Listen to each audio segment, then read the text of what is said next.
Unexpectedly, Dudu Zuma, the daughter of former President Jacob Zuma, has sparked political controversy by drawing comparisons between Fikile Mbalula, the Secretary-General of the African National Congress, and Helen Zille, the Federal Council Chairperson of the Democratic Alliance DA. Before we continue, please kindly hit on the subscribe button. The remarks made by Zuma in a heated social media post have sparked a national conversation and increased attention to the Government of National Unity, GNU. Helen Zille is merely an advanced Fikile Mbalula, claimed Zuma.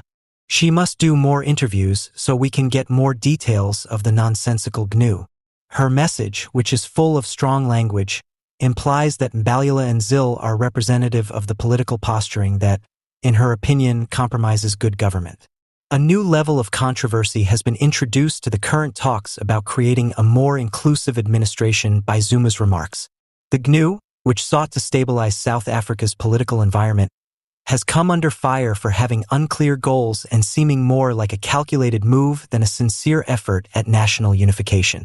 Veteran politician Helen Zille has a reputation for standing up for liberal democratic values, which has made her a divisive figure in South African politics.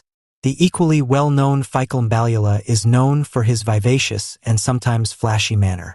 Zuma suggests that by comparing the two, even if their political philosophies are different, they both stand for a kind of politics that prioritizes talk over actual policy. Zuma's remarks have elicited differing responses from political observers. Certain see it as a shrewd indictment of the current political order that draws attention to how flimsy certain political coalitions might be. Political analyst Thandika Mbatha says, Dudu Zuma's comparison is provocative, but it taps into a broader frustration with the lack of genuine political leadership. Many South Africans believe that politicians are more concerned with promoting themselves than they are with solving pressing problems. Some, meanwhile, consider her comments to be provocative and ineffective.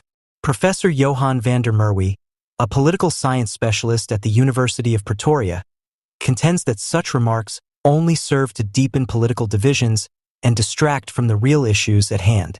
Constructive discourse is what South Africa needs right now, not insulting remarks.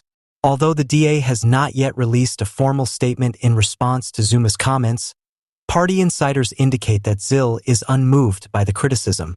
Conversely, Fikile Mbalula used Twitter to refute the analogy, describing it as ludicrous and unfounded.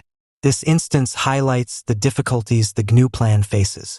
Instead of uniting various political parties to confront South Africa's urgent socioeconomic problems, the proposal has brought attention to the country's already existing conflicts and divides. Opponents contend that the GNU runs the danger of being bogged down in party politics in the absence of a distinct, cohesive agenda. Dudu Zuma's remarks serve as a reminder of the long-standing resentment felt by many South Africans as their country negotiates this difficult political landscape. It remains to be seen whether these grievances will result in significant change.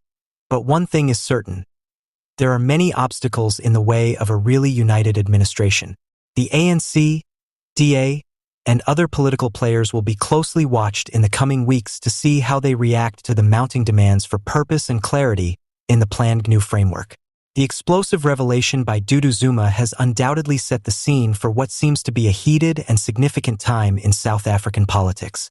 The former president of South Africa, Jacob Zuma, is in the news once again, but this time it's not for his political accomplishments but rather for his continuous legal disputes and alleged misuse of authority.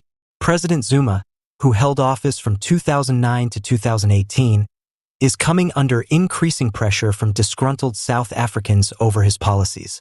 Zuma was no stranger to accusations of corruption during his time as president. He finally resigned in 2018 as a result of these accusations, after intense pressure from the African National Congress, ANC, his own party. Zuma has been embroiled in many legal proceedings after leaving government, most notably accusations of money laundering, fraud, and corruption related to a multi-billion-dollar armaments sale from the 1990s. Even while Zuma maintains his innocence and says his legal problems are political in nature, the public's perception of him has drastically changed. His actions are seen by many South Africans as representative of the pervasive culture of corruption that has long afflicted the nation's political system. Justice and responsibility